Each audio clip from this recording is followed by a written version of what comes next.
Hello दोस्तों, आप सभी का स्वागत है आपके अपने इस YouTube channel M Passion Academy में। दोस्तों, आज की क्लास में हम लोग करने वाले हैं क्लास 10th का और 9th का। अगर आप क्लास 10th में हो या 9th में हो तो दूसरा चैप्टर जो है आपका बहुपद है, यानी पॉलिनोमियल है। ये क्लास आज इंट्रोडक्शन है, कल से फिर हम लोग एक्सरसाइज पे प्रोसीड कर लेंगे। तो इंट्रोडक्शन में बहुपद क्या होता है?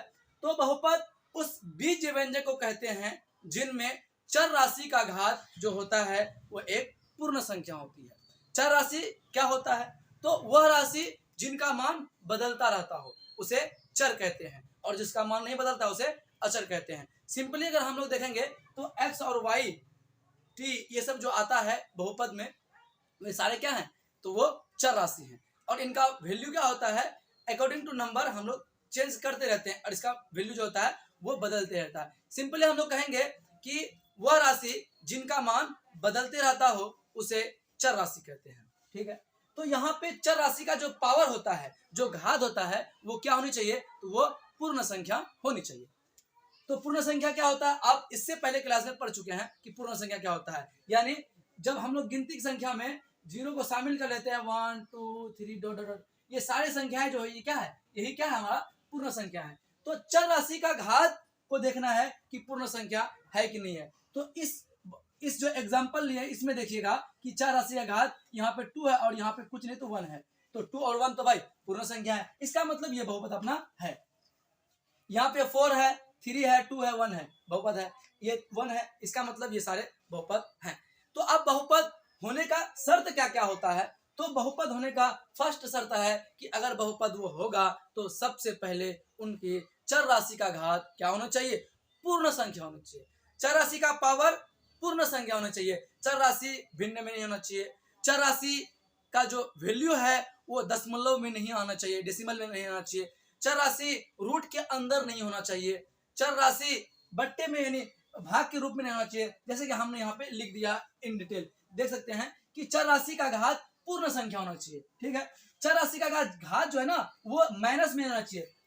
फॉर एग्जाम्पल जैसे कि यहाँ पे लिखा हुआ है x के पावर -4, y के पावर -3, t के पावर -2, तो ये सारे क्या बहुपद नहीं है, ये सब बहुपद नहीं होंगे। अगर चर राशि में ये सब पावर आते हैं माइनस में तो वो बहुपद नहीं होगा। तो आपको मैं बता दूं, क्लास 10th में बिहार बोर्ड जो आप देने वाले हैं एग्जाम 2025 में, तो आप एक क्वेश्चन यहाँ से आउट है। पूछता है कि इनमें से कौन बहुपद है और कौन बहुपद नहीं है। तो अगर आप इन कॉन्सेप्ट को क्लियर कर लेंगे, आई थिंक आप उस क्वेश्चन को नहीं छोड़ने वाले हैं। बस गर्दा उड़ा दीजिएगा वो क्वेश्चन को।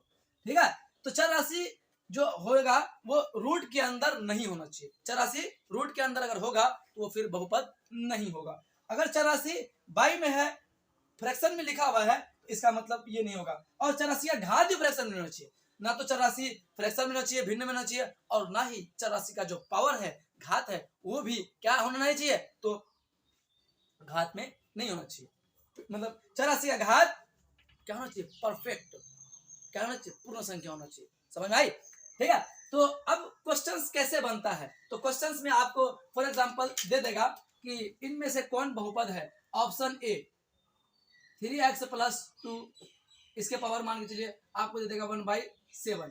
ठीक, फिर पूछेगा ऑप्शन बी 3x - √2 + 3।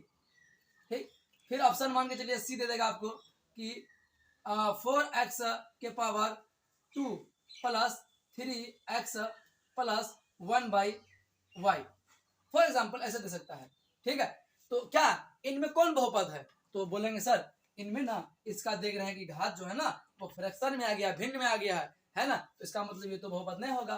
और बी नंबर में देख रहे हैं क्या कि 2x + √2। √2 देखा आप घबरा गए क्या? नहीं घबराना है। क्यों? क्योंकि हमने बात किया है रूट संख्याएं कहाँ नहीं होना चाहिए, रूट कहाँ नहीं होना चाहिए?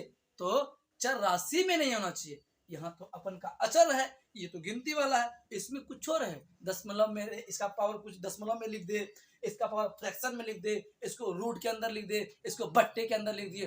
डोंट वरी, आपको सिर्फ और सिर्फ इस बात को ध्यान में रखना है कि चर राशि में ये सब बात नहीं आना चाहिए। चर राशि में रूट नहीं होना चाहिए। समझ में आई? यहाँ पे तो 2 पे है, ये अचर राशि है, अचर पे है तो डोंट वरी, ये होगा। तो इसका मतलब ये क्या हो गया? ये बहुपद है। और ये y फ्रैक्शन में आ गया है। यहाँ पे हम सब तो एक्स लिए थे, यहाँ एक्स ले लेंगे तो डोंट वरी, कोई दिक्कत नहीं है, एक्स भी हो सकता है ना। यानी आपने क्या समझा कि उनका घात पूर्ण संख्या होना चाहिए, चर राशि बट्टे में होना चाहिए, मतलब चर राशि जो बट्टे में फ्रैक्शन में होना चाहिए, चर राशि का पावर भिन्न में नहीं होना चाहिए, चर राशि का पावर माइनस में होना चाहिए, है ना। तो आई थिंक आप लोग समझ गए होंगे। चलिए अब हम लोग बहुपद के जो प्रकार हैं उनको देखते हैं। एक स्क्रीनशॉट आप चाहे तो ले सकते हैं।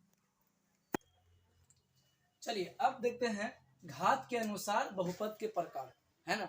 चर राशि का जो घात होता है उसके अनुसार बहुपद के प्रकार। अगर चर राशि में घात एक होगा उसे कहेंगे हम लोग रेखिक बहुपद, है ना।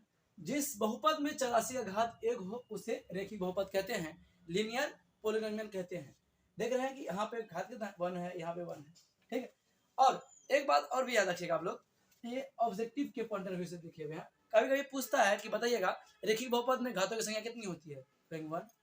रेखिक बहुपद में शून्यकों की संख्या कितनी होती है, तो 1।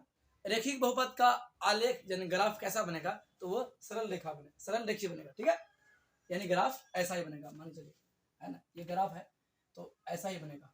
अगर रेखिक बहुपद है तो ग्राफ इसका ऐसा ही बनेगा, हो सकता है ऐसा बन जाए, ऐसा बन जाए। यानी जो ग्राफ खींचेंगे हम लोग ना वो सिर्फ और सिर्फ स्ट्रेट लाइन में आएगा, सरल रेखा में आएगा, समझ आई। अब आते हैं हम लोग द्विघात बहुपद, यानी जिस बहुपद में चर राशि का घात 2 हो, जिस बहुपद में चर राशि का घात 2 हो उसे द्विघात बहुपद कहते हैं। सिंपल है, क्वाड्रेटिक पॉलिनोमियल कहते हैं। देख रहे हैं कि चर राशि का घात ना 2 है, 2 है ना, ये सारे क्या है, द्विघात बहुपद है। और द्विघात बहुपद में घातों की संख्या 2 और शून्यकों की संख्या 2, और इनका जो ग्राफ होता है वो परवलय होता है। परवल देखिए ना, परवल, परवल का आकृति का बनेगा।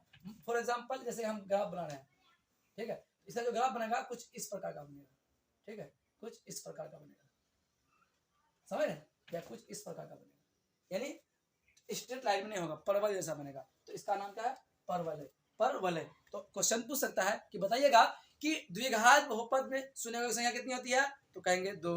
द्विघात बहुपद में घातों की संख्या कितनी होती है, तो 2।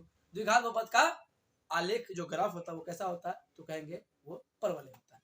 चलिए अब दूसरे अगले पर प्रोसीड करते हैं, त्रिघात। अगला देखते हैं त्रिघात बहुपद यानी क्यूबिक पॉलिनोमियल।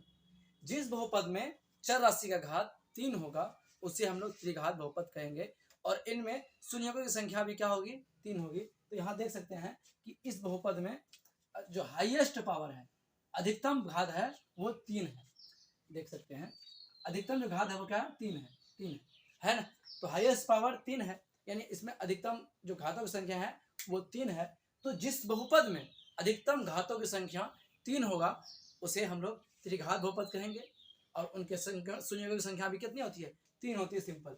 अब हम लोग देखते हैं कि पद के अनुसार बहुपद के प्रकार। पद, तो अगर एक पद होगा तो एक पदी बहुपद कहेंगे, 2 पद होगा तो द्विपदी बहुपद कहेंगे, 3 पद होगा त्रिपदी बहुपद कहेंगे, 4 पद होगा चारपदी बहुपद कहेंगे। इस तरह से आगे जाते रहेगा। सर ये पद क्या होता है, यानी इसका जो टर्म होगा ना वो अकेले होगा। यहाँ पे देख सकते हैं एक ही टर्म है, एक ही टर्म में देख रहे हैं, एक ही टर्म है, यानी इसका ये जो है ना एक पदी बहुपद है।